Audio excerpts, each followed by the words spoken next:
Kalau bapak ibu dulu tradisi di kampung, kalau gerhana ada orang mukul jendela, mukul pintu, mukul periuk, mukul belanga. Itu termasuk tradisi Viking dengan tradisi Cina tadi. Karena katanya matahari ditelan oleh dewa-dewa, supaya dewa-dewa itu terkejut, maka dibuatlah pukulan-pukulan mercun segala macam. Akhirnya dimuntahkannya lagi matahari, nampak. Dibantah oleh Nabi Muhammad sallallahu alaihi wasallam. Kalian jahil, goblok, tak paham. Tidak ada yang menelan matahari. Satu-satunya agama yang berani membantah ini agama Islam. Inna syamsa wal qamar, sesungguhnya matahari dan bulan ayatani min ayatillah, itu adalah tanda-tanda dari kuasa Allah. La yankhasifani bimauti ahadin wala lihayatihi, tidak akan terjadi gerhana karena ada orang mati, ada orang hidup. Itu terjadi karena kuasa Allah Subhanahu wa taala.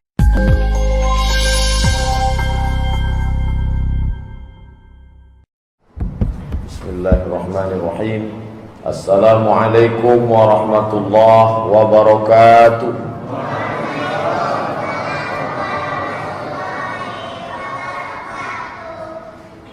Alhamdulillahi rabbil alamin.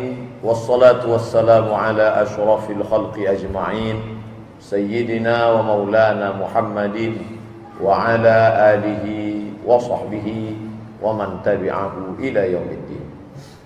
Subhanaka la ilma lana illa ma 'allamtana innaka antal alimul hakim. Rabbi shrah li sadri wa yassir li amri wahlul 'uqdatam min lisani yafqahu qawli. Yang sama-sama kita hormati dan insyaallah dimuliakan oleh Allah Subhanahu wa taala, Bapak Camat beserta seluruh perangkatnya, Bapak RW, Bapak RT yang berhadir, tokoh ulama, cerdik pandai, hadirin hadirat, yang besar tak dihimbau gelar, yang kecil tak dapat disebut nama. Insyaallah kita semua hamba-hamba yang dimuliakan Allah Subhanahu wa taala. Amin ya rabbal alamin. Tadi Pak Camat menyebut saya Ustadz Kondang. Kondang itu artinya kodok diundang. Adapun hadis yang akan kita kaji malam ini disebutkan dalam kitab Sahih Ibni Hibban, juga disebutkan oleh Imam Al-Baihaqi, juga disebutkan oleh Imam Al-Hakim dalam kitab Al-Mustadrak. Kalau ada orang mengatakan hadis dhaif karena riwayatnya banyak, yuqawwi ba'duhu ba'dan. Riwayat yang banyak, kalau periwayatnya tidak ada yang kadzab, pendusta, maka bisa naik derajatnya menjadi hasan li ghairih. Boleh dijadikan dalil sebagai dasar hukum.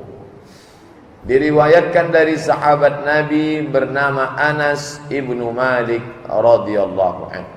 Qala Rasulullah sallallahu alaihi wasallam, Rasulullah bersabda, "Idza istahallat ummati khamsan," kalau umatku menghalalkan 5 perkara, fa'alaihimud dimar, maka turunlah azab Allah Subhanahu wa taala kepada mereka. Ada orang berkeyakinan azab itu turun tak ada campur tangan Tuhan. Maka ketika azab terjadi, banjir bandang, tsunami, bumi bergoncang, dia katakan ini bencana alam. Orang yang mengatakan bencana alam itu sama dengan orang mengatakan Tuhan tidak ada. Maka alam ini terjadi dengan sendirinya, bergoncang dengan sendirinya, bertiup dengan sendirinya. Entah wartawan itu tak beriman atau dia tak paham, wallahu a'lam. Yang jelas kata itu selalu kita dengar di radio, di TV, ditulis di koran, bencana alam. Alam tidak menimbulkan bencana kalau tidak ada yang mengaturnya. Itulah beda orang beriman dengan tidak beriman. Maka kita yang beriman tidak mengatakan alam ini berjalan dengan sendirinya, tapi ada yang mengaturnya. Siapa dia? inilah yang namanya ditulis di keliling masjid ini. Al-Jabbarul Mutakabbirul Khaliqul Bari'ul Musawwirul Ghaffarul Qahhar. Salah satu dari nama Asmaul Husna itu adalah Al-Mudabbir, dia yang mengatur alam semesta.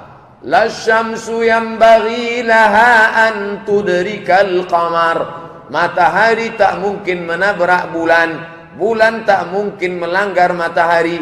Wa kullum fi falakin yasbahun. Semua berjalan di garis edarnya masing-masing. Tapi tak selamanya begitu. Sampai masanya Allah buat sejajar antara tiga. Ini bumi, ini matahari. Ini matahari, ini bumi. Biasanya cahaya matahari sampai ke bumi. Tiba-tiba datang bulan menghalanginya. Maka disebutlah dengan gerhana matahari. Karena cahaya matahari terhalang oleh bulan. Orang pun ketakutan. Gelap dunia ini. Kemana matahari?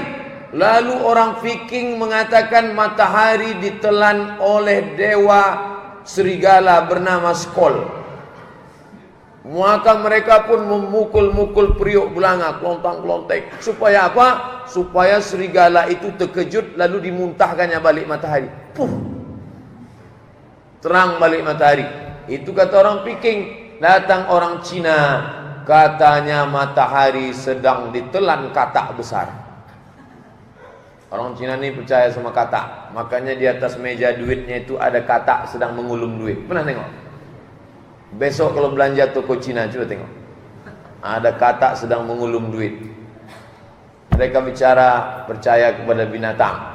Lalu kemudian kalau bapak ibu dulu tradisi di kampung, kalau gerhana ada orang mukul jendela, mukul pintu, mukul periuk, mukul belanga. Itu termasuk tradisi Viking dengan tradisi Cina tadi. Karena katanya matahari ditelan oleh dewa-dewa. Supaya dewa-dewa itu terkejut, maka dibuatlah pukulan-pukulan mercun segala macam. Akhirnya dimuntahkannya lagi matahari, nampak. Dibantah oleh Nabi Muhammad sallallahu alaihi wasallam. Kalian jahil, goblok, tak paham. Tidak ada yang menelan matahari. Satu-satunya agama yang berani membantah ini agama Islam. Inna syamsa wal qamar. Sesungguhnya matahari dan bulan ayatani min ayatillah. Itu adalah tanda-tanda dari kuasa Allah. La yankhasifani bimauti ahadin wala li hayatihi. Tidak akan terjadi gerhana karena ada orang mati, ada orang hidup. Itu terjadi karena kuasa Allah Subhanahu wa taala. Artinya apa? Kemarin kita bersimpuh sujud melaksanakan salat kusufus syams, gerhana matahari. Ini bukan terjadi karena alam. Jangan katakan alam berputar dengan sendirinya kebetulan terjadi. Bukan. Ini tanda-tanda kebesaran Allah. Kalau Allah mau, dibuatnya matahari itu jauh. Kalau matahari itu mendekat ke kita sedikit saja, terbakar kita, hancur. Kalau matahari itu menjauh sedikit saja, beku kita kedinginan. Malam ini entah mendekat, entah menjauh, panasnya luar biasa. Tapi karena kipas hidup tak terlalu begitu.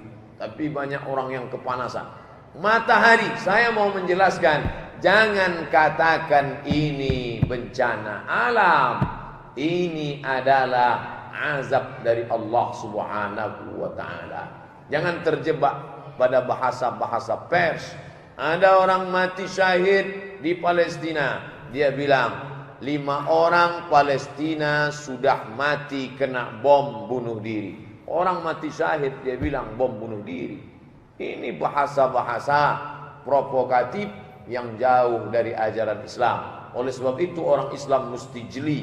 Karena banyak yang menulis ini 3 kemungkinan. Pertama, orang kafir. Kedua, orang Islam tapi jahil. Yang ketiga, orang Islam sengaja memakai bahasa-bahasa liberal, sekuler. Karena dia mulutnya mulut Islam, otaknya otak Islam, tapi cara berpikirnya tidak lagi berpikir Islam. brainwashing, cuci otak. Otaknya sudah dicuci dengan pemikiran sekuler, liberal, dan lain sebagainya. Nah, bila terjadi musibah itu, salah satu sebabnya hadis ini kita kaji malam ini. Idza ista'allat ummati, kalau umatku sudah menghalalkan khamsan, 5 perkara, maka fa'alaihimud dimar, mereka berhak, layak untuk dihancurkan Allah dengan berbagai macam ujian datang. Apa saja yang 5 itu, inilah yang akan kita kaji malam ini insyaallah. Selesai yang 5 ini, tausiah pun habis. Bapak Ibu mudah ngitungnya. 1, 2, 3, 4, 5. Habis, selesai. Mau pulang sebelum itu, tak apa-apa. Yang pertama, apa dia? Idza zaharat tala'un, kalau sudah muncul tala'un. Tala'un diambil dari kata la'nah. Orang suka melaknat, caci maki, sumpah serapah. Laknat lawannya rahmat. Laknat artinya ba'idun 'anir rahmah, jauh dari rahmat kasih sayang Allah. Orang kalau sudah suka melaknat-laknat, itu mengundang turunnya azab Allah Subhanahu wa taala. Yang pertama, idza zaharat tala'un, kalau sudah orang suka melaknat-laknat. Dulu orang melaknat orang lain. Zaman dulu orang melaknat orang lain. Sekarang suami melaknat istri, istri melaknat suami. Istri enaknya semua. Kan tweet sikau sebentar. Enak saja melaknat. Tak layak ini saya ucapkan di sini. Tapi karena ini mesti disebutkan, enak saja orang menyebutkan kata-kata yang tak layak. Orang dulu memanggil anak, hai anakku. Tengok ayat, dengar yang dibacakan imam kita tadi tentang Luqman. Ya bunayya. Dia tidak katakan ya ibni, hai anakku. Tapi dia panggil ya bunayya, wahai ananda. Begitu. Luqman mengajarkan manggil anak lembut, ya bunayya, wahai ananda. Orang sekarang dah, hei setan, sini bentar. Apa tak macam setan anaknya? Seorang perempuan walaupun cakapnya salah, tetap Allah kabulkan. Itu hebatnya perempuan. Ya Juraij, wahai Juraij. Si Juraij ini ahli ibadah. Dia di dalam tempat ibadah. Aku sahut emakku atau aku diam aja ya? Tuhan nomor 1, emak nomor 2. Diam dia.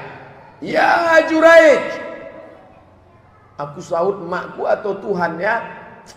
Emakku nomor 2. Allah lebih penting. Ini orang Bani Israel nih sebelum zaman Nabi Muhammad. Yang ketiga kali, ya Juraij, Allah lebih penting. Apa kata emaknya? Allahumma la tumithu hatta turihi wujuhal mumisat. Ya Allah, jangan kau matikan si Juraij sampai wajahnya melihat wanita tuna susila. WTS sekarang berubah nama jadi PSK.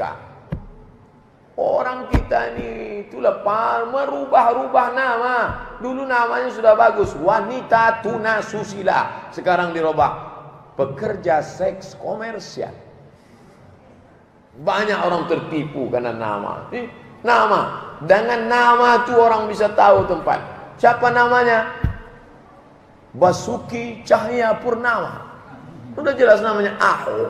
Kenapa dirubah-rubah? Banyak nanti. Itu kata orang Malaysia. Kenapa kalian banyak tertipu, kata orang Malaysia? Kalian robah namanya. Kami tak robah namanya. Namanya tetap kami panggil nama itu, kata orang Malaysia. Bapak Ibu yang dimuliakan Allah Subhanahu wa taala. Oleh sebab itu, maka ketika dia katakan ibu yang punya anak taat kepada Allah, dia katakan jangan kau matikan dia ya Allah sebelum wajahnya melihat wajah wanita tuna susila. PSK WTS, mohon maaf, ini tak layak disebut. Saya mau menceritakan bagaimana kabulnya doa seorang ibu. Masya Allah, Masya Allah. La yasukul khaira illallah. Tidak ada yang dapat membawa kebaikan kecuali Allah. Masya Allah. Masya Allah, la yasrifu su'a illallah. Tidak ada yang dapat mengalihkan yang buruk-buruk kecuali Allah. Terjadi apa yang terjadi. Tak lama sesudah ucapan emaknya itu, ada seorang perempuan pengembala kambing. Bukan kekenyangan, hamil. Hamil, ditangkap orang, ditanya, "Hai pengembala kambing, ya, siapa yang bertanggung jawab terhadap janin yang di perutmu ini?" Apa kata si perempuan pengembala kambing itu? "Juraij, ini buah dari perzinahanku dengan Juraij." Orang pun menangkap Juraij yang sedang beribadah khusyuk di dalam tempat ibadah. "Hai Juraij, rupanya engkau penipu, pembohong, munafik. Selama ini kau berjubah beribadah. Kami sangka engkau beribadah. Rupanya engkau di dalam tempat ini berzina dengan pengembala kambing." Mereka hancurkan Som'ah. Som'ah itu tempat ibadahnya. Hampir mereka bunuh dia. Tapi Juraij mengatakan, "Jangan kalian bunuh aku sebelum aku berbicara dengan anak kecil yang baru lahir. Bawa emaknya ke sini, bawa anaknya kemari." Mereka bawa si perempuan yang hamil melahirkan anak. "Mana anaknya?" "Ini." Juraij menusuk perut si anak. Dia tanya, "Man abuka? Who is your father?" Siapa engkau? Siapa bapakmu? "Man abuka?" Siapa bapakmu? Anak itu menjawab, berkat kuasa Allah. Maka ada dua anak bicara waktu kecil. Yang pertama Isa alaihissalam. Yang kedua ini bayi Juraij. "Man abuka?" Siapa bapakmu? Anak itu menjawab, "Ra'il ghanam." Bapakku pengembala kambing. Maka mereka mencium tangan Juraij. "Mohon maaf kami Tuan Juraij, kami sudah hancurkan kuil tempat kau beribadah. Kami akan bangun dengan batu dari emas." "Lah, jangan. Jangan kalian bangun dari emas. Cukup saja. Allah mau menunjukkan lewat kisah ini, doa seorang ibu dikabulkan Allah, mengalahkan sang ahli ibadah." Hanya satu cakap emaknya, "Jangan kau matikan Juraij sebelum wajahnya melihat wanita tuna susila." Tak mungkin wajah ahli ibadah melihat wanita tuna susila. Ustaz Abdul Somad, kalau kata orang Adam bilang, tak mungkin wajah Ustaz Abdul Somad melihat wanita tuna susila. Bisa saja terjadi.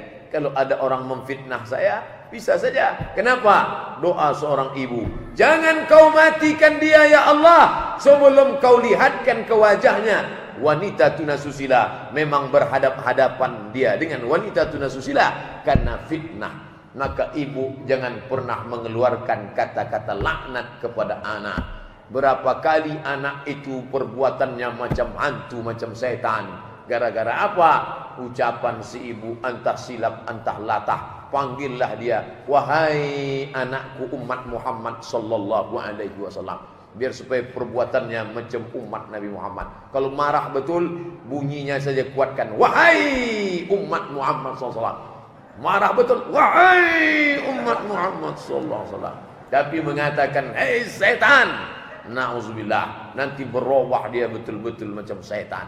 Memang wajahnya wajah manusia, tapi perilakunya, otaknya otak setan, hatinya hati setan. Na'udzubillah.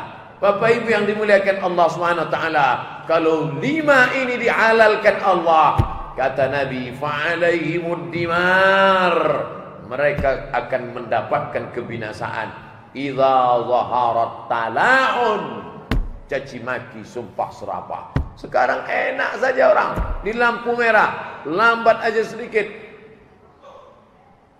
9, 8, 7, 6, 5, 4, masih 3 udah.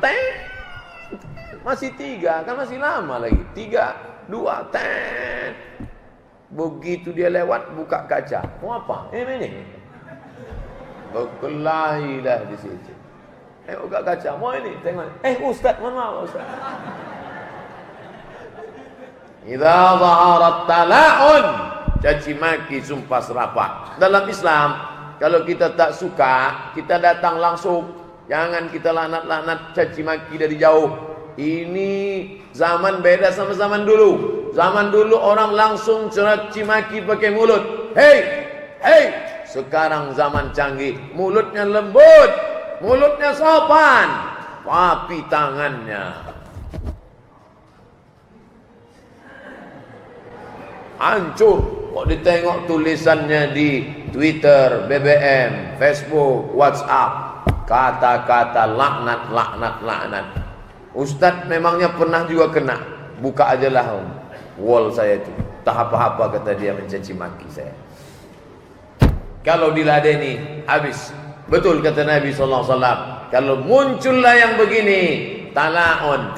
Tapi bukan berarti orang Islam itu tidak boleh melaknat. Ini umat Islam ini sekarang terbagi 3. Yang ekstrim kiri melaknat aja kerjanya, sikit-sikit laknat, laknat. Tapi ada yang tak mau melaknat, tak mau melaknat. Sudah jelas-jelas orang ini jahat, merusak agama.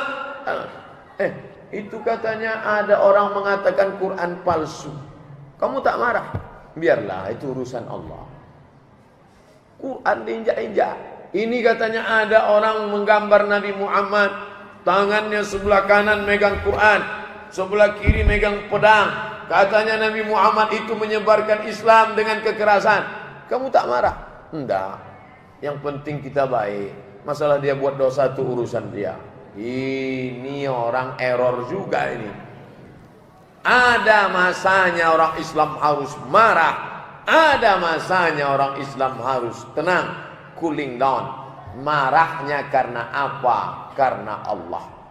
Marah karena Allah. Sahabat sudah siap mau memancung seorang kafir Quraisy. Sudah mau dipancungnya. Tiba-tiba orang itu meludahi dia. Tak jadi dia pancung. Kenapa tak jadi? Tadi aku mau memancungnya karena aku marah karena Allah. Sekarang aku mau memancungnya marah karena dia meludah. Tak jadi. Maka renungkanlah, kita ini marah karena Allah atau karena ulah? Beda-beda tipis saja itu. Marah karena siapa? Maka kalau keluar laknat, pernah tak Nabi melaknat? Ya, Nabi mengutus da'i.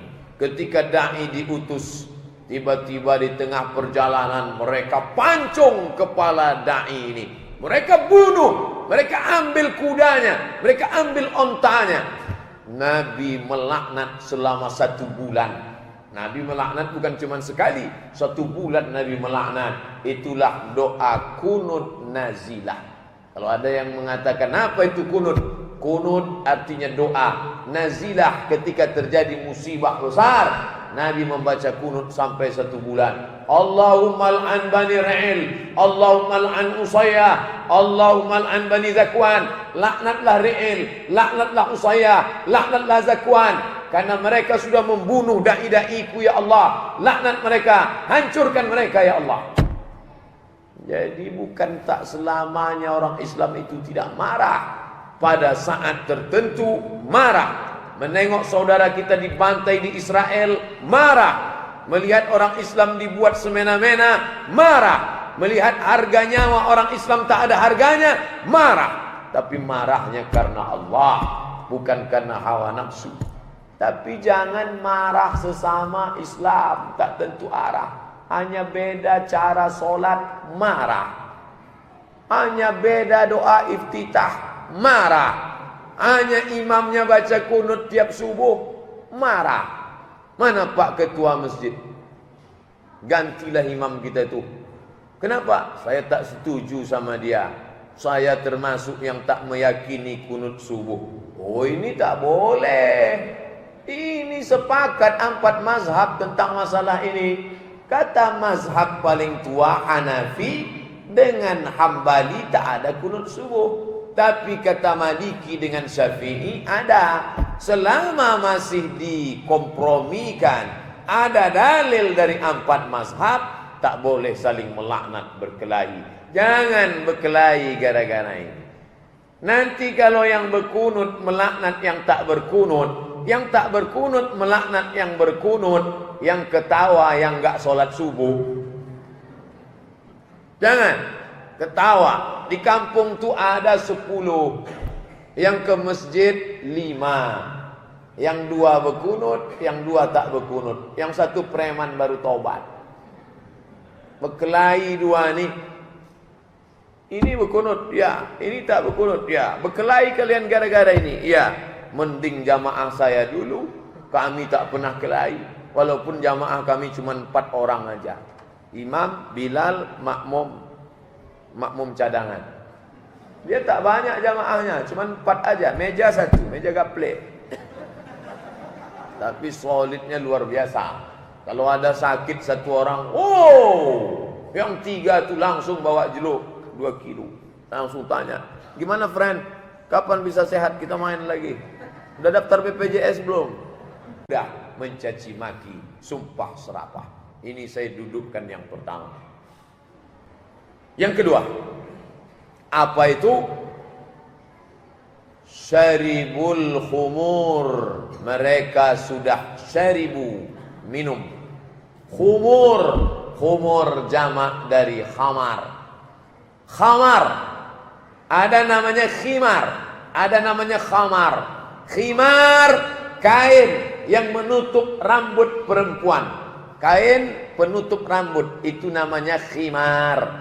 Sedangkan ini namanya khamar. Apa beda khimar dengan khamar? Kain yang menutup rambut namanya khimar. Kalau dipakai rambut tertutup. Yang ini namanya khamar. Kalau diminum otak tertutup. Kalau sudah diminum tak bisa dibedakan mana kawan mana lawan, mana bini dia mana bini orang. Sama semua. Inilah dosa terbesar yang dilakukan manusia. Syaribul khumur, meminum khamar. Khamar itu diambil dari cairan anggur. Di Mesir, di Arab, anggur itu murah, semurah-murahnya. Bulan Agustus, musim panas, sekilo anggur 2 pon. Saya mengalami sendiri zaman kuliah. 1 pon 2.500, 2 pon 5.000 perak. Anggur kuning manis segar sekilo 5.000 perak. Pulang saya ke Pekanbaru, jambu air 50.000. Gemah ripah loh jenawi, tongkat dan batu jadi tanaman. Bayangkan itu. Saya mau cerita khamar. Khamar itu dari cairan anggur. Anggur segala anggur. Anggur merah, anggur kuning, anggur hijau, anggur busuk. Itu diletakkan di dalam nampan besar, dipijak ramai-ramai. Makanya di Spanyol ada acara perayaan memijak anggur. Dipijaklah anggur itu, kaki busuk, kaki ikut mijak semua. Lalu kemudian anggur tadi disaring. Airnya itu disaring, dimasukkan ke dalam botol yang terbuat dari kayu yang sudah dibuat. Lalu disimpan. Simpan selama 7 hari. Proses fermentasi, berbuihlah dia ke atas. Ini kalau ada anggur di blender, beli anggur sekilo, blender. Setelah blender, saring, masukkan ke dalam botol, tutup selama seminggu, dia pun berbuih. Proses fermentasi. Setelah mengalami proses fermentasi, keluarlah zat baru yang disebut dengan alkohol. Bukan bahasa Arab. Alkohol. Mentang-mentang pakai bahasa Arab. Alpokat, almari, aluminium. Keluar zat baru namanya alkohol. Itulah yang membuat dia jadi haram, karena ada alkohol di dalamnya. Tapi alkohol itu bukan semuanya jadi alkohol. Alkohol paling banyak 20%. Kalau lebih dari 20%, orang minum, dia bukan mabuk, mati. Di bawah 20 semua. Anggur, brandy, mix, Carlsberg, vodka, Budweiser, itu semua. Hafal loh Ustaz. Itu semua udah saya tengok itu di mall, saya tengok mix berapa, Carlsberg berapa, vodka berapa, Budweiser berapa, Kamput berapa. Yang paling jelek mabuknya tua. Itulah yang paling jelek mabuknya. Muntahnya berapa? Wah, wah. Mabuknya, minumnya hari ini, mabuknya besok pagi. Ada orang mau beli tuak pun tak ada duit. Tak ada. Akhirnya dibuat kopi. Buat kopi. Setelah itu masukkan spiritus ke dalam. Diminum. Masuk koran MX. 5. Minum khamar oplosan. Begitu diminum, langsung jantung terbakar, kepanasan, mencari es, mencari air, masuk ke dalam selokan parit, mati. Inilah mati paling jelek. Matinya kenapa? Menyeruduk parit, mencari tempat sejuk, gara-gara habis minum kopi campur spiritus. Cerita mabuk ini dari zaman Bani Israel dulu. Ada orang ditangkap. Kamu pilih mana? Mau minum atau zina atau membunuh? Pilih mana? Dia pikir-pikir. Kalau membunuh dosanya besar. Kalau berzina dosanya besar. Minum. Minum ni paling ringan kayaknya. Saya pilih minumlah. Oke, minum. Dia pun minum. Begitu dia minum, ditengoknya perempuan tadi makin cantik. Akhirnya dia pun berzina. Setelah berzina, dia takut anak ini mengetahui perbuatannya, dibunuhnya. Akhirnya tiga-tiga dia lakukan gara-gara minum. Dulu orang mabuk hanya minum. Sekarang dengan canggihnya teknologi, keluarlah namanya sabu-sabu, putau, pil rohypnol. Rohypnol pil untuk anjing gila. Dulu kalau ada anjing gila kena rabies, diikat pakai tali dari besi. Anjing, air liurnya. Itu dimasukkan pil rohypnol ke mulutnya. Begitu masuk dia pun tenang. Itulah yang dimakan orang sekarang. Orang stres, tertekan, dimakan itu. Tenang. Sabu-sabu. Fly. Terbang. Ustadz macam tahu aja. Fly, terbang. Pakai semua pokoknya. Inex. Semua bentuk narkoba dipakai. Ada lagi ekstasi. Makan ekstasi. Orang mengkonsumsi ekstasi itu, sebelum dia makan ekstasi, begini kipasnya, kepanasan. Setelah makan ekstasi, kipasnya diam, kepala dia goyang. Luar biasa. Inilah yang merusak anak-anak kita ini sekarang.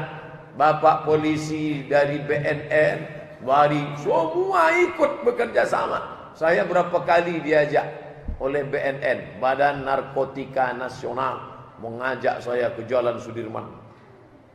Terus, Ustaz, ayo kami ajak Ustaz ke tempat ini, tempat paling mengerikan Pak Ustaz. RT-nya aja pengedar. Ngeri itu Pak. Ya.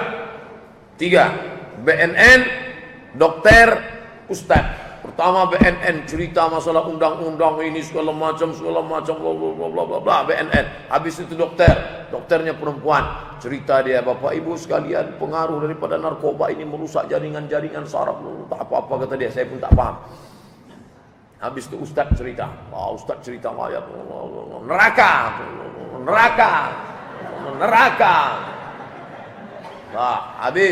Habis itu tanya jawab. Selesai itu saya dikawal dari tempat sosialisasi BNN sampai ke tempat parkir. Polisi ngawal saya. Apa saya dikawal Pak? Saya pulang sendiri bisa. Datang tak dijemput, pulang tak diantar. Kata dia, ini rawan Pak Ustaz. Kami khawatir nanti ada orang tersinggung dengan ceramah Ustaz. Orang pecandu narkoba ini dia sensitif Pak Ustaz. Urat-urat kepalanya udah pada berputusan ini Pak Ustaz. Iyalah, sampai ke parkir di bawah flyover saya pun pulang. 2 hari sesudah itu saya ditelepon sama ibu dokter yang di situ. Ustaz masih ingat dengan saya? Siapa ini?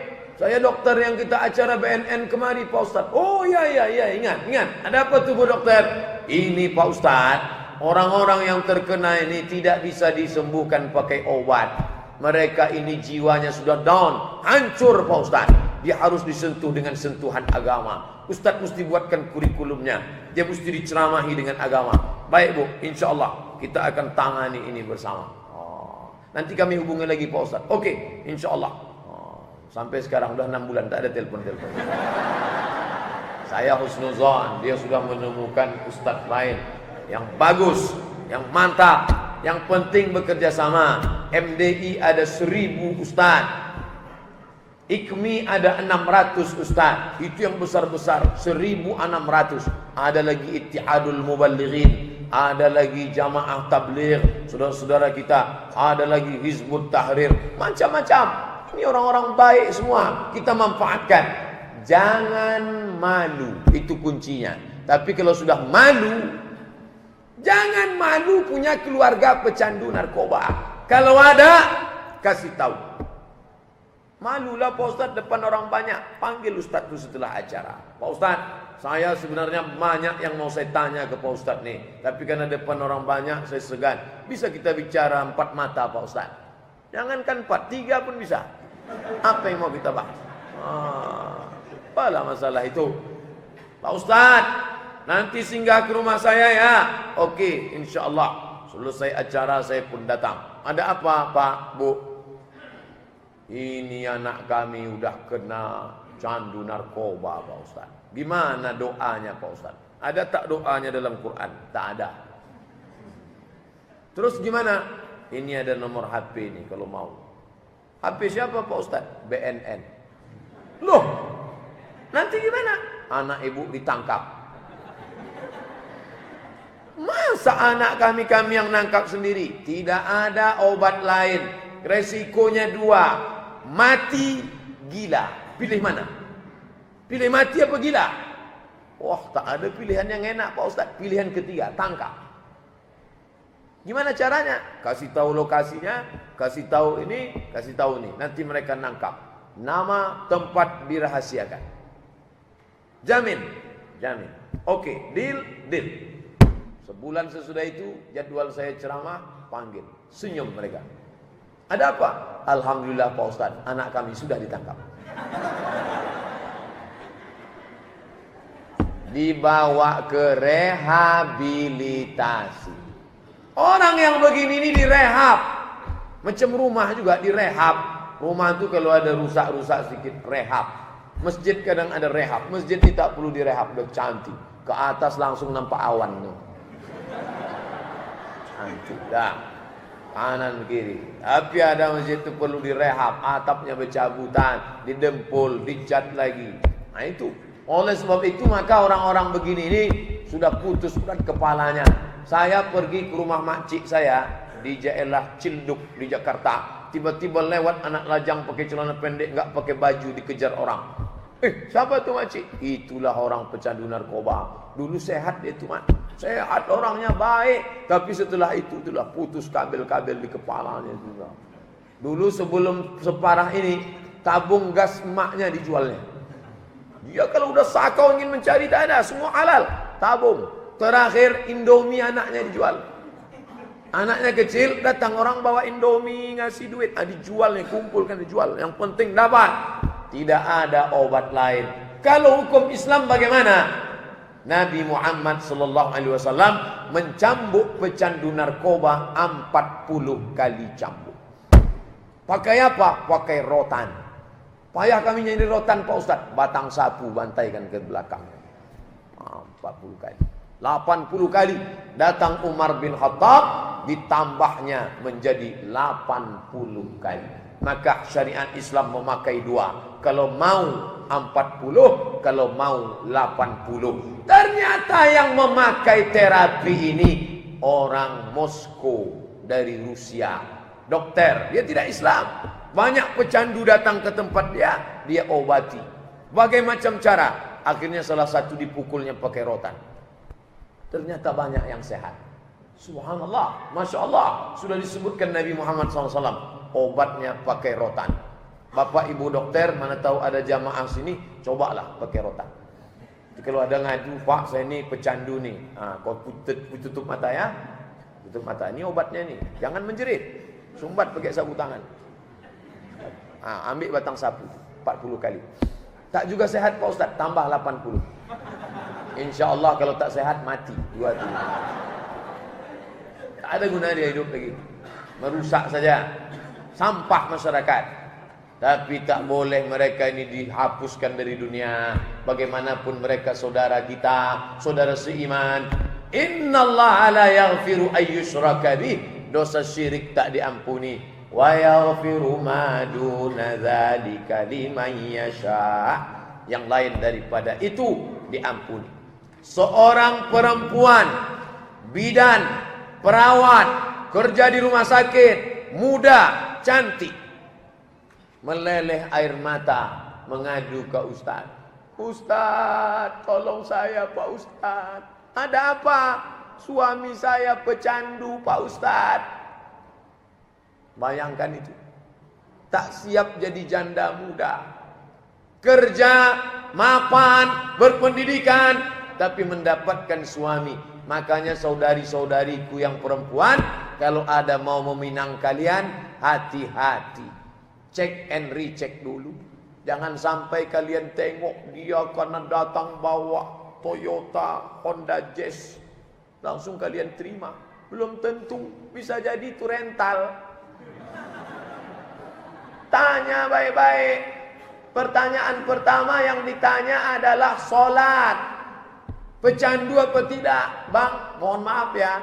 Tanya. Tes urin. Tes. Kalau positif, mohon maaf. Negatif.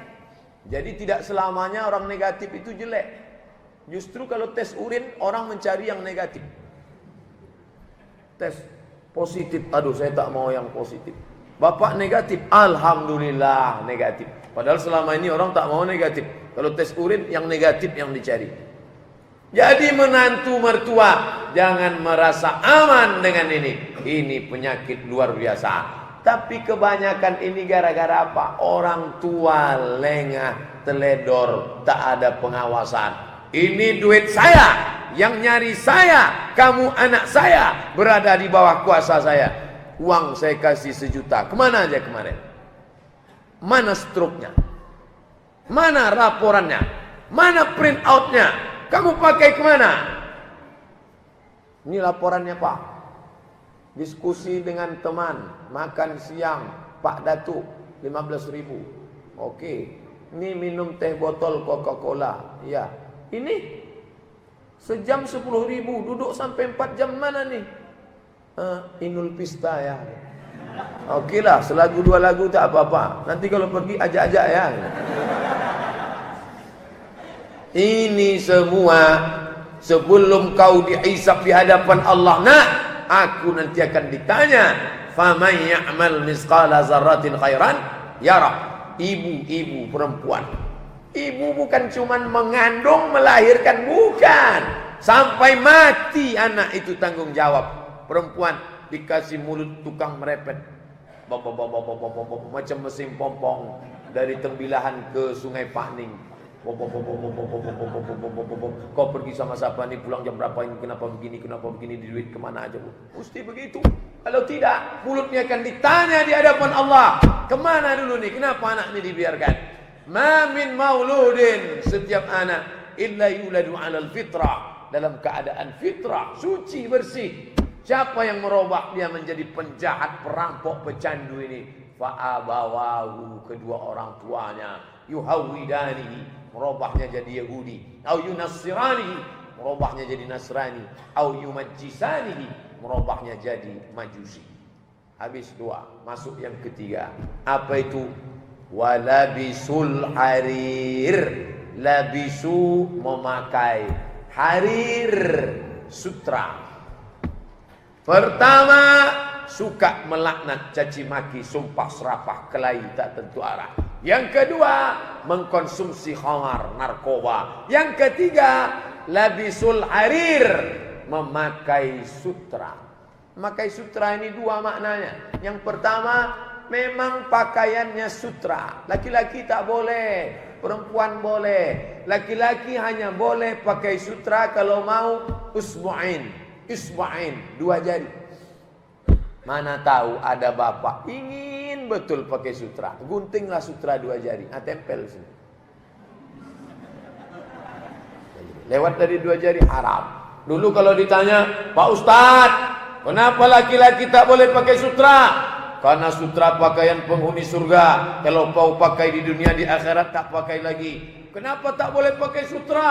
Karena pakaian sutra pakaian orang-orang kaya, raja-raja Romawi, raja Persia. Kalau sudah kau pakai berarti kau mubazir. Orang miskin tak makan. Baju kokomu dari sutra. Oh. Di mana belinya nih? Di Cina.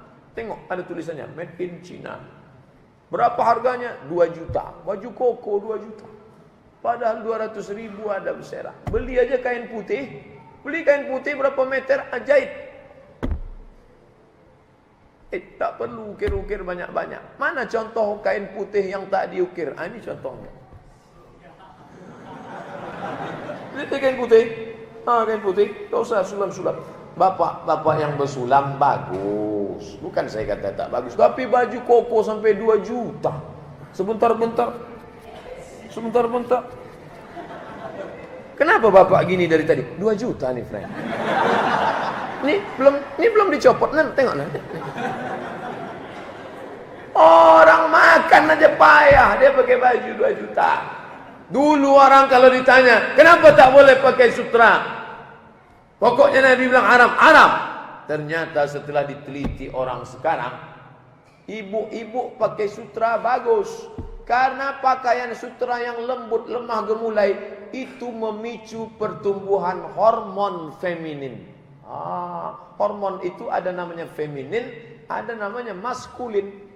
Ibu kalau pakai baju sutra, itu ibu makin feminin, makin penuh kelembutan, dan bapak makin sayang. Tapi kalau laki-laki pakai sutra,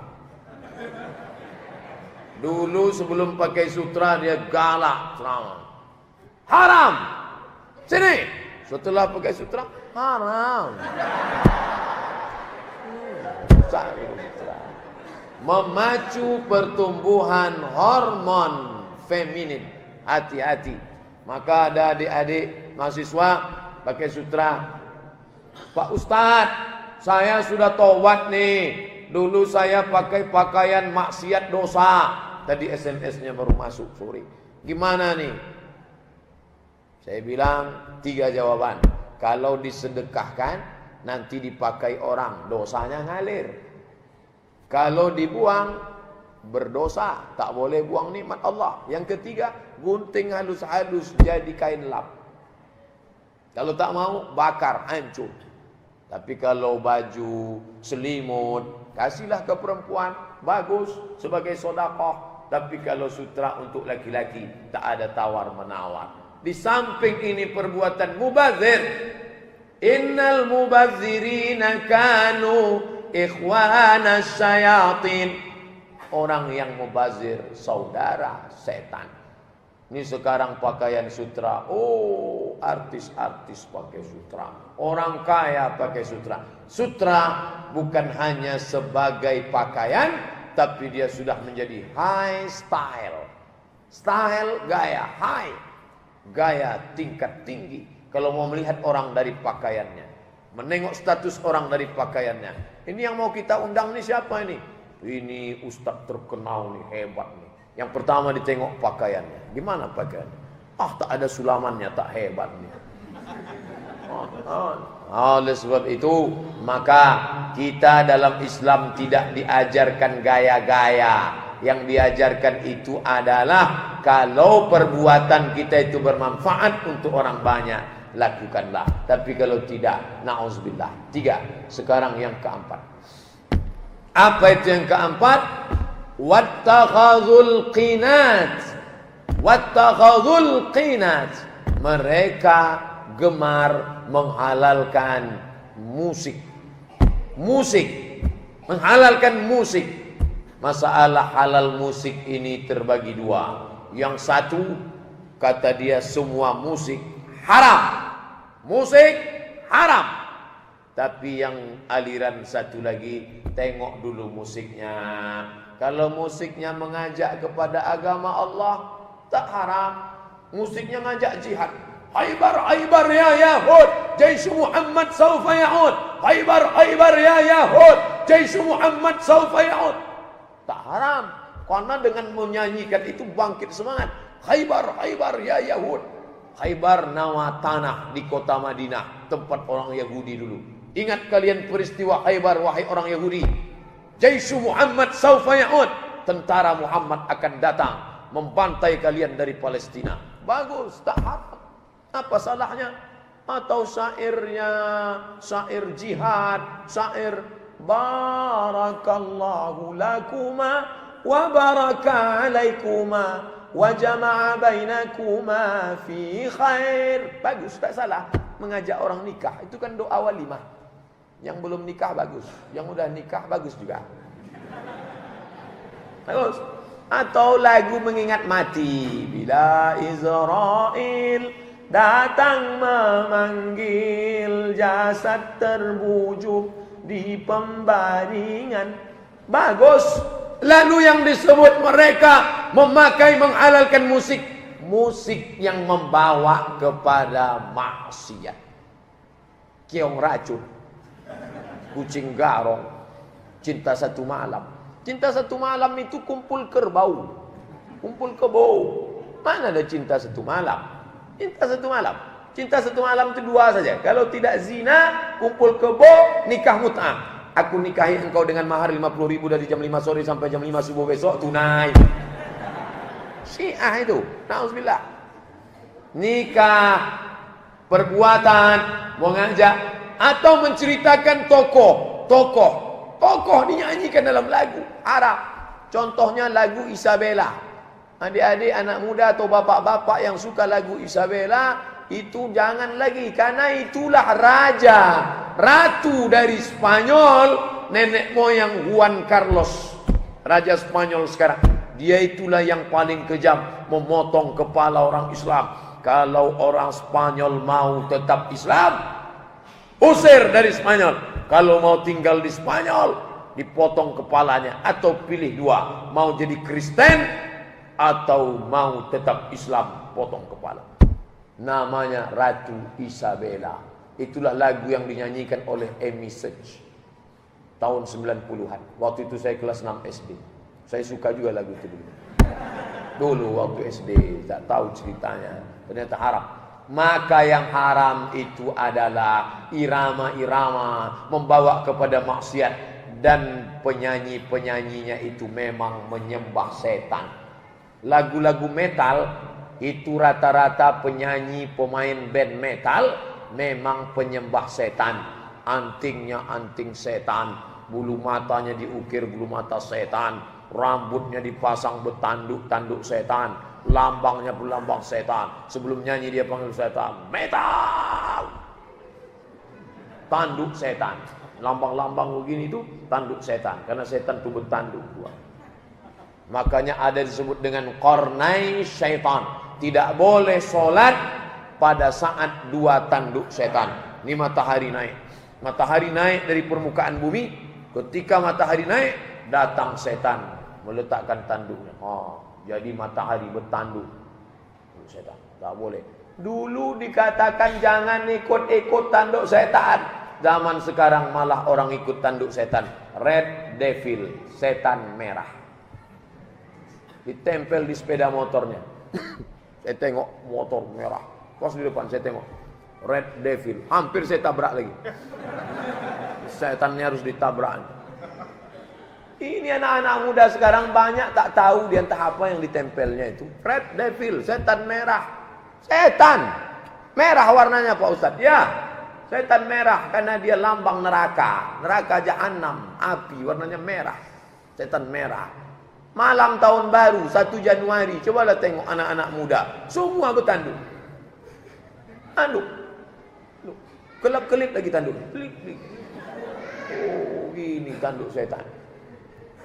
Kemarin malam tahun baru di Masjid Islamic Center Pasir Pangarayan Rokan Hulu, kita ingin anak-anak muda di Kabupaten Rokan Hulu jangan sampai jadi setan malam tahun baru. Maka dikumpulkan di Masjid Agung Islamic Center 20.000. 20.000 penuh lantai bawah, lantai atas. Malam ini kata panitia, kita semuanya 20.000 iktikaf. Dari mulai habis isya malam sampai subuh pengajian, iktikaf, zikir, solawat. Untuk apa dibuat ini Pak? Supaya anak muda jangan bertanduk malam tahun baru ini Pak Ustaz. Tanduk setan. Orang tua mengontrol ini semua musik-musik. Maka di rumah kalau ada kaset CD musik, balik dari sini, tak ada guna pengajian kalau tak diamalkan. Lagu-lagu metal, lagu-lagu rock, lagu-lagu hantu, bakarlah. Yang ada di HP, MP3, delete. Jangan sampai dia masuk ke telinga kita. Dia itu musik, pintu setan masuk ke dalam hati. Bapak musafir jalan jauh, hidupkan lagu dangdut. Selama di jalan, mengiang-ngiang itu lagu dangdut. Dangdut. Sampai di tempat tujuan, sampai tua, nanti waktu kita mau sakratul maut, itulah yang datang terngiang-ngiang. Bapak pernah tak pas mau tidur malam terdengar lagu Maggie Z, terdengar lagu Kabikaci Kabigam, terdengar lagu Kucu-Kucu Hotahi, terdengar lagu What Can I Do For You? Semua dia akan datang terngiang-ngiang di telinga. Hapuskanlah itu dengan lagu Masyari Rashid dari Kuwait, dengan lagu Syekh Abdul Rahman Sudais, dengan lagu Syekh Abdul Basit Abdul Somad, dengan lagu Syekh Su'ud Asyurem, lagu-lagu MP3 dari Al-Quran. Bagus. Kenapa? Sampai masanya kita di ruang ICU terbaring mau sakratul maut, maka itulah yang datang. Yang suka mendengar lagu Isabella, datang message itu datang. Isabella, datang dia. Siapa yang membawakannya? Setan. Setan terus menggoda, mengajak. Sampai kapan? Sampai akhir hayat mau sakratul maut, didengarkannya lagi rekaman-rekaman yang dulu kita dengar. Radio, saya kalau mau berangkat selalu saya hidup RRI. Berita, habis berita alihkanlah ke yang lain, karena dia masuk lewat musik. Hati kita itu seperti pintu, pintunya ada. Hati kita macam ini juga, ada lubangnya. Lewat lubang musik itulah setan masuk. Makanya orang yang sedang masa pengobatan ruqyah tidak boleh dengar musik. Ibu diganggu jin, ya selama ruqyah jangan dengar musik. Kenapa? Disitulah dia masuk ke dalam. Maka tutupkan supaya jangan masuk. Saya sudah ceramah 1 jam 60 menit. Padahal biasanya di Masjid Agung subuh Sabtu saya ceramah 40 menit, 50 menit, stop. Tapi di Masjid Paripurna Al-Muslimin saya ceramah sudah 1 jam, jamaahnya tetap serius. Padahal di masjid lain saya ceramah baru 40 menit sudah keluar kuda Nil. Baru ceramah setengah jam sudah pada khusyuk semua.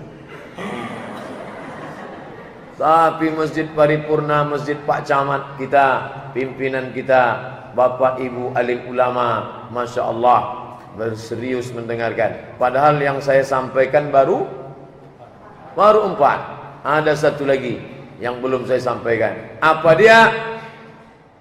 Waqtafau an-nisa bin nisa war rajul bir rajul.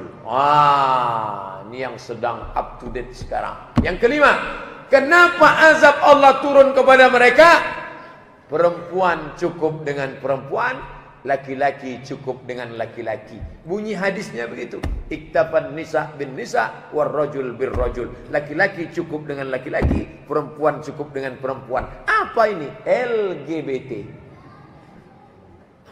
Perempuan cukup dengan perempuan, kata dia saya tak perlu laki-laki. Laki-laki cukup dengan laki-laki, kata dia tak perlu perempuan. Sejak zaman Nabi Adam dulu, zuyyina lin-nasi hubbus syahawati minan nisa.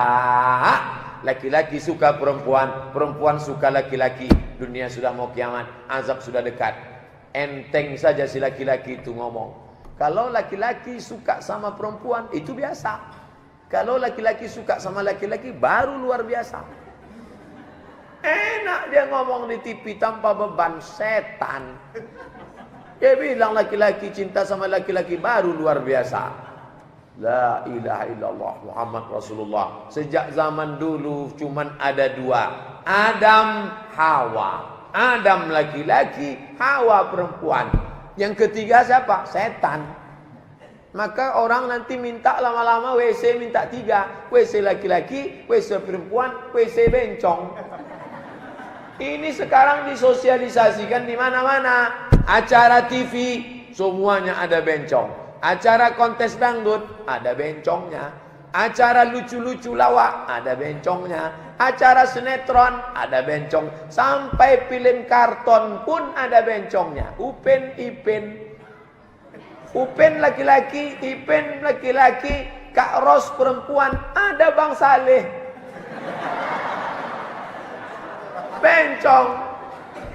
Ini apa nih? Sosialisasi. Supaya orang merasa bencong nggak masalah.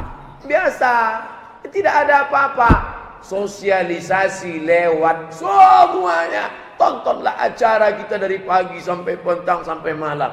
Ini bahaya. Kenapa? La'anallahul mutasyabbihin minar rijal bin nisa. Allah melaknat laki-laki yang menyerupai perempuan, perempuan menyerupai laki-laki. Anak-anak kita, keponakan kita dari kecil sudah kita kontrol, bawa dia ke tempat jualan. Nama anaknya siapa? Muhammad. Pilih apa nak? Mobil-mobilan. Bagus. Anaknya siapa? Fatimah. Pilih apa nak? Boneka. Bagus. Tapi kalau namanya Abdul Somad, nanti sebut nama orang tersinggung. Namanya Abdul Somad, pilih apa? Pilih Masa and the Bear. Boneka. Oh, jangan. Jangan semua selera kemauan dia diperturutkan. Kenapa? Dari kecil harus dididik. Masukkan dia sepak bola, masukkan dia karate, masukkan dia judo, supaya dia dibentuk. Mungkin awal-awalnya dia tidak. Kebetulan pelatihnya itu tegas. Hai! Hai! Katanya. Apa-apa untuk tahap pertama. Yang penting dia terus setiap hari. Ternyata sudah banyak contoh kasus. Kalau dia terus dididik, dia sembuh, sehat. Masukkan sepak bola. Dan orang tua tak lupa mendoakan kepada Allah Subhanahu wa ta'ala. Zaman Nabi bagaimana? Zaman Nabi dibawakan seorang laki-laki. Utiya bi rajulin qad khadaba yadayhi. Nabi dihadapkan seorang laki-laki yang sudah memakai inai di tangannya. Inai. Yang tak paham inai pacar. Daun merah-merah. Ma balu hadha, kata Nabi. Ada apa ini? Kenapa dia? Tengok Rasulullah. Dia tangannya sudah dia pakai inai. Ini menyerupai perempuan dia ini. Kata Nabi, bawa dia ke Naqi. Nufiya ilan Naqi. Dia diasingkan. Kalau dia hanya baru sekedar melambai, menyerupai perempuan, asingkan dia ke Naqi. Direhab, disehatkan. Karena dia masih mengatakan, saya ini sebenarnya perempuan, tapi masuk dalam casing laki-laki. Dianggapnya malaikat salah masuk. Dia laki-laki, casingnya datang roh perempuan masuk ke dalam. Makanya kata dia, ke perempuan nih. Ini yang merusak ini. Yakinkan dia, kamu laki-laki. Buat acaranya namanya Be a Man. Jadilah seorang laki-laki. Dulu ada di TV acara Be a Man, tapi malah justru mengikuti acara bencong. Bencong pesertanya. Malah pembawa acaranya jadi bencong. Tidak menyehatkan. Oleh sebab itu, kalau hanya baru sekedar melambai, diobati. Tapi kalau sudah sampai homoseksual, semua bencong itu homo. Kalaupun dia bisa kepada perempuan, berarti dia punya dua, biseksual. Biseksual, ACDC, kanan kiri oke. Ini bahaya. Maka kata Nabi SAW, hadis riwayat Sunan Abi Dawud, Sunan Ibn Majah, Sunan At-Tirmidzi, 3 kitab Sunan. Man wajadtumu, kalau kamu dapati, man ya'malu amala qaumi Lut, kalau kamu dapati ada orang melakukan perbuatan umat Nabi Lut, faqtulul fa'il wal maf'ul, hukumannya hukum pancung, hukum bunuh. Baik pelakunya maupun objeknya. Baik yang jadi laki-laki maupun yang menyamar jadi perempuan. Karena bencong itu terbagi dua. Bersikap laki-laki, bersikap jadi betina perempuan. Dua-duanya dihukum pancung, halal darahnya. Begitu dalam hadis Nabi sallallahu alaihi wasallam. Ini bukan main-main. Penyebaran HIV/AIDS terbesar di dunia melalui perbuatan homoseksual. Sebenarnya ini cara Allah ingin menghancurkan orang kafir. Orang kafir itu dihancurkan Allah Ta'ala dulu. Fa arsala alaihim tayran ababil, tarmihim, dilempar mereka bi'ijaratin, dengan batu. Faja'alahum ka'asfim, mereka seperti daun yang dimakan ulat. Dulu begitu. Sekarang Allah kirimkan virus, namanya virus HIV/AIDS. Ini untuk orang kafir. Jangan sampai orang Islam ikut mengambil virus ini. Ini virus diciptakan Allah untuk orang kafir. Orang Eropa, orang Amerika, orang Spanyol itu akan binasa seperti daun yang dimakan ulat karena terserang virus. Digerogoti sel darah merahnya, sel darah putihnya, akhirnya dia tinggal kentut sama tulang. Kulit habis dan dia tak punya kekebalan tubuh. Akhirnya dia mati perlahan karena virus penyakit yang tak ada obatnya sampai hari ini. Pontang-panting ilmuwan-ilmuwan barat itu mencari, tak ada. Kenapa? Ini dari Allah, cara Allah untuk membinasakan. Maka masalah HIV/AIDS, satu sisi kita gembira, satu sisi sedih. Sedihnya kenapa? Orang Islam yang homoseksual terkena penyakit. Tapi kita bahagia. Kenapa? Cara Allah menghabiskan orang kafir dengan HIV/AIDS ini. Jadi orang-orang kafir yang ada di barat itu, lama-lama mereka punah. Ada 3 penyebab orang kafir itu punah. Yang pertama, orang kafir itu tak mau punya anak. Di Jerman, siapa yang mau punya anak dikasih beasiswa sampai doktor, dikasih subsidi, gratis berobat, dikasih rumah, asal mau punya anak. Orang barat tak mau punya anak. Maka orang barat nanti akan hilang. Orang Islam pula anaknya makan tidur 10. Nih, jadi ini orang barat ini, Bapak Ibu tak perlu takut. Kenapa? Mereka akan punah dengan sendirinya, habis. Yang kedua, mereka akan musnah disebabkan LGBT. LGBT, saya dulu sangka LGBT itu bahasa Indonesia, ternyata Inggris juga pakai LGBT. Lesbi, gay, biseksual, transseksual. Semua akan musnah karena mereka terkena penyakit ini. Bismillah, Masya Allah, Subhanallah, Na'udzubillah. Di barat mereka melegalkan itu. Bahkan sebagian gereja menikahkan di gereja mereka. Saksinya homo, yang nikah homo, pendetanya pun homo. Bayangkan itu. Ada itu di Amerika, di Eropa. Negaranya menyetujui. Yang menyetujui itu siapa? Anggota parlemen. Anggota parlemen 50 orang. Lalu diambilnya padu. Dalam demokrasi, suara terbesar, suara Tuhan. Suara terbanyak, suara Tuhan. Apakah saudara-saudara anggota parlemen setuju nikah sejenis? Setuju. Sah. Yang tak setuju ada 2 orang.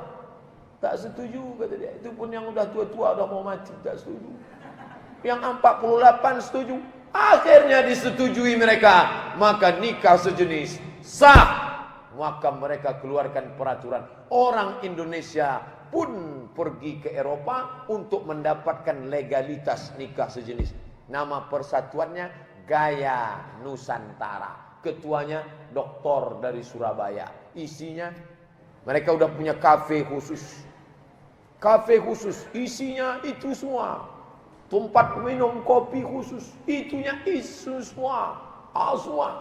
Na'udzubillah. Yang lebih bahayanya ini merusak Islam. Di Jogja mereka buat pula pesantren bencong. Saya khawatir nanti muncul pula Ustadz bencong. Auzubillah, mereka mau buat fikih bencong. Bagaimana kalau bencong mati? Udah banyak yang nanya ke saya, Pak Ustadz, kalau bencong mati nanti firlahu apa firlaha? Ya firlahu. Bagaimanapun melambainya tetap firlahu. Karena definisinya man lahu zakarun fahuwa muzakkar. Siapa yang punya zakar maka dia laki-laki, baik hidup maupun tak hidup. Itu definisinya. Maupun udah dipotongnya, dioperasinya, maka dia tetap laki-laki. Nanti kain kapannya kain kapan laki-laki. Kalau mau ditulis pakai bin, bukan binti. Enak aja. Cuman pakai lipstik 2 kali jadi binti. Ini mesti dipahamkan. Tidak ada itu dikatakannya ini pemberian dari Tuhan. Tidak. Bapak Ibu yang dimuliakan Allah Subhanahu wa taala, maka kata Nabi, kalau sampai yang 5 ini, idza ista'allat ummati khamsan, kalau umatku menghalalkan yang 5 ini, fa'alaihimud dimar, maka mereka sudah menghalalkan kebinasaan, diturunkan Allah Subhanahu wa taala. Abdul Somad menyampaikan ini supaya jangan sampai menimpa kota kita yang kata Pak Camat tadi, kota metropolitan yang madani, yang katanya mau meniru kota Al-Madinah Al-Munawwarah. Mudah-mudahan selamatlah kita dari azab ini insyaallah. Amin ya rabbal alamin. Itulah lebih kurang 75 menit ceramah saya malam ini. Yang baik-baik datang dari Allah, yang tak baik dari hamba Allah yang dhaif. Adik-adik, mahasiswa, ibu-ibu, bapak-bapak, pulang ke rumah, nanti ada yang nanya, apa isi ceramah Ustaz Abdul Somad tadi? Bila umat Islam sudah menghalalkan 5, maka turunlah bencana. Apa yang 5 itu? Ada tuh rekamannya tadi, aku tak ingat entah apa aja yang 5. Pokoknya ada tadi. Kita tengok nanti videonya di YouTube insyaallah. Bapak Ibu jelaskanlah. Banyak tadi kata Ustaz tu, cuman yang ku ingat homo aja satu, karena itu yang terakhir. Itu yang terakhir, mudah ingatnya. Banyak. Bapak Ibu yang dimuliakan Allah SWT, terima kasih atas segala perhatian. Apakah ada tanya jawab atau tidak, saya serahkan kepada Bapak protokol. Aqulu qauli hadza astaghfirullah li wa lakum. Wassalamualaikum warahmatullahi wabarakatuh.